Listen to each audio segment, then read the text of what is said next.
ದಕ್ಷಿಣ ಭಾರತದ ಪ್ರತಿಯೊಬ್ಬರ ಮನೆಯಲ್ಲೂ ಕೂಡ ರಾಮರಾಜ್ ಕಾಟನ್ ಉಡುಪುಗಳಿಗೆ ಪ್ರತ್ಯೇಕ ಸ್ಥಾನ ಇದೆ. ಭಾರತೀಯ ಸಾಂಪ್ರದಾಯಿಕ ಉಡುಗೆಗಳಾದ ಪಂಚೆ, ಶರ್ಟ್, ಕುರ್ತಾಗಳಿಗೆ ಖ್ಯಾತವಾಗಿರುವಂತಹ ರಾಮರಾಜ್ ಸಂಸ್ಥೆ ಇದೀಗ ಜಗತ್ತಿನ ಅತಿ ದೊಡ್ಡ ಬ್ರ್ಯಾಂಡ್ ಆಗಿ ಬದಲಾಗಿದೆ. ಸಂಸ್ಕೃತಿ ಮತ್ತು ಪರಂಪರೆಯನ್ನ ಪ್ರತಿನಿಧಿಸ್ತಾ ಸ್ವದೇಶಿ ಬ್ರ್ಯಾಂಡ್ ಆಗಿ ಅತಿ ಎತ್ತರಕ್ಕೆ ಏರಿದ್ದು ಜಗತ್ತಿನಾದ್ಯಂತ ಗುರುತಿಸಿಕೊಂಡಿದೆ.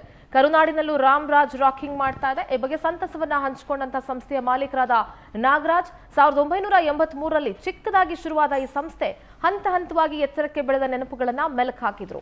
ಇದೀಗ ಸೌತ್ ಜೊತೆಗೆ ನಾರ್ತ್ ಇಂಡಿಯಾ ಹಾಗೂ ವಿದೇಶದಲ್ಲೂ ರಾಮರಾಜ್ಗೆ ಬೇಡಿಕೆ ಶುರುವಾಗಿದ್ದು ಮುಂದಿನ ದಿನಗಳಲ್ಲಿ ಮತ್ತಷ್ಟು ವೈವಿಧ್ಯಮಯವಾದ ಉಡುಪುಗಳೊಂದಿಗೆ ಕೈಗೆಟಕುವ ದರದಲ್ಲಿ ಸಿಗಲಿದೆ ಅಂತ ಸಕ್ಸಸ್ಫುಲ್ ಜರ್ನಿಯ ಸಂತಸವನ್ನ ಹಂಚಿಕೊಂಡ್ರು. ಸಮಾರಂಭ ಇರಲಿ, ಅಲ್ಲಿ ರಾಮರಾಜ್ ಹೆಸರು ಕೇಳುತ್ತೆ. ಯಾಕಂದ್ರೆ ಅದಷ್ಟು ಫೇಮಸ್ ಆಗಿರುವಂತಹ ಪಂಚೆ, ಪ್ರತಿಯೊಬ್ರು ಕೂಡ ಅದನ್ನ ವೇರ್ ಮಾಡ್ತಾರೆ. ಸದ್ಯಕ್ಕೆ ನಾವು ರಾಮರಾಜ್ನ ಫೌಂಡರ್ ಆಗಿರುವಂತಹ KR ನಾಗರಾಜ್ ಅವರ ಜೊತೆಗಿದ್ದೀವಿ. ಅವ್ರನ್ನ ಮಾತಾಡಿಸ್ತಾ ಹೋಗ್ತೀನಿ. ಸರ್, ಮೊದಲಿಗೆ ಕರ್ನಾಟಕಕ್ಕೆ ಬಂದಿದ್ದೀರಾ. Welcome to Karnataka. Thank you. Power TV viewers అందరికీ Ramraj cotton chairman, founder and chairman ఉడే నమస్కారం అండి. మీ అందరికీ నేను ఏదో కొత్తగా వచ్చేవాళ్ళు కాదు. మా బ్రాండు మీ అందరికీ బాగా తెలిసిన బ్రాండే. కానీ మీ దగ్గర నేరుగా మాట్లాడే సిచ్యువేషన్ పవర్ టీవీ మాకు ఇచ్చినందుకు వాళ్ళకి ధన్యవాదాలు చెప్తున్నాము. చాలా సంతోషం అండి. 42 ವರ್ಷ, you completed 42 years. How did born Ramraj? Begin చేసినప్పుడు ఇంత దూరం పెద్దగా వస్తుంది నేను అనుకోలేదు. కానీ మా మైండ్లో మనం తీసుకున్న తీర్మానం మంచిది. ఇది మనం గెలిచేదానికోసం చేసేలేదు. నేను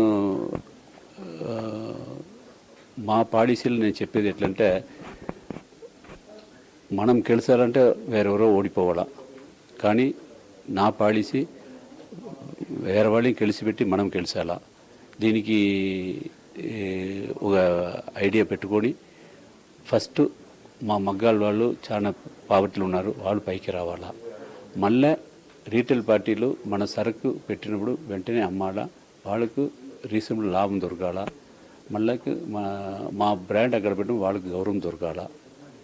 దీనికి సక్సెస్ చేసినాం. మళ్ళీ కన్స్యూమర్కు వాళ్ళు కష్టపడి ఇచ్చిన డబ్బుకు కావాల్సిన మంచి ధరమైన ప్రొడక్ట్ వాళ్ళకు చేతికి పోవాలా, వాళ్ళు కన్స్యూమ్ చేసేదానికి హ్యాపీ ఉండాలా. ఈ మూడు పార్టీస్ బాగుంటుంది అనుకో, ఆటోమేటిక్గా రామరాజ్ బాగుంటుంది అనమాట. Why you fix Ramraj title? మా ఫాదర్ పేరు రామస్వామి, RAM. నా పేరు నాగరాజ్, లాస్ట్ RAJ, రామరాజ్. స్పిరిచువల్కి బాగా సెట్ అయిపోయింది. నేను బిగిన్ చేసినది స్టార్టింగ్ ఆంధ్ర అనమాట. ఆంధ్రాలో 1983 ఓపెన్ చేసినప్పుడు NT రామారావు గారు పొలిటికల్కి వస్తారన్నమాట. బాగా స్పీడ్గా వస్తున్నారన్నమాట. NT రామారావు యాక్ట్ చేసేదాన్ని కృష్ణుడు, రాముడులో బాగా యాక్ట్ చేసి అక్కడ తెలుగు పీపుల్ దగ్గర బాగా అభిమానం ఉన్నారన్నమాట. ఆ టైంలో మన రామరాజ్ ఓపెన్ చేసిన కాబట్టి వెంటనే ఇక్కడ ఈ బ్రాండ్ క్లిక్ అయిపోయింది. ఇప్పుడు కూడా నార్త్లో, ఇప్పుడు సౌత్ ఇండియాలో వణకం చెప్తాము, నమస్కారం చెప్తాము, వందనం చెప్తాము, గుడ్ మార్నింగ్ చెప్తాము అని ఉన్నా కూడా నార్త్లో ఇప్పుడు వరకు కూడా ఎవరైనా కొత్త వాళ్ళు చూస్తుంటే రామ్నే చెప్తారు. ఆటోమేటిక్గా రామ్ బ్రాండ్ అక్కడ నాకు ముందుకు వెళ్ళిపోయిందనమాట. అది పెద్దగా ఆలోచన ఏం చేయలేదు.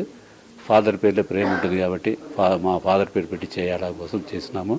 అది ఇంత స్పిరిచువల్గా నేను ఈ పంచులకు బాగా సెట్ అయిపోయింది. ఇప్పుడు పంచులు ఎవరు చెప్పేది లేదు, రామరాజునే చెప్తున్నారు అనమాట. అట్లా అయిపోయింది. ఇప్పుడు ఆచార్య రాసినప్పుడు కూడా, హోమానికి రాసినప్పుడు కూడా పంచులు రామరాజు 6 అనే రాస్తారనమాట. అందరూ మైండ్ అందరూ ప్రజలకు పబ్లిక్కి బాగా సెట్ అయిపోయింది ఈ పేరు. రామరాజ్ అంటే పంచులు, పంచులు అంటే రామరాజ్, అట్లా అయిపోయింది. సో KR ನಾಗರಾಜ್ ಅವರು ಯಾವ ರೀತಿ ರಾಮರಾಜ್ ಹುಟ್ಕೊಳ್ತು ಅಂತ ಹೇಳಿದ್ರು. ರಾಮ್ ಅಂದ್ರೆ ತಂದೆ ಹೆಸರು, ರಾಜ್ ಅಂದ್ರೆ ಅವರ ಹೆಸರು, ಅದನ್ನ ಸೇರಿಸಿ ರಾಮರಾಜ್ ಮಾಡಿದ್ದಾರೆ ಅನ್ನೋದನ್ನ ಅವ್ರು ಹೇಳಿದ್ರು. 42 ವರ್ಷಗಳಿಂದ ಸರ್ವಿಸ್ ಕೊಡ್ತಾ ಇರುವಂತ ಇದು ಬಿಸ್ನೆಸ್ ಅಲ್ಲ, ಕಲ್ಚರ್ ಅನ್ನೋದನ್ನ ಕೂಡ ಹೇಳಿದ್ದಾರೆ. ಕ್ಯಾಮರಾ ಪರ್ಸನ್ ಸಂದೇಶ್ ಜೊತೆ ದೀಪಿಕಾ, ಪವರ್ ಟಿವಿ, ಬೆಂಗಳೂರು.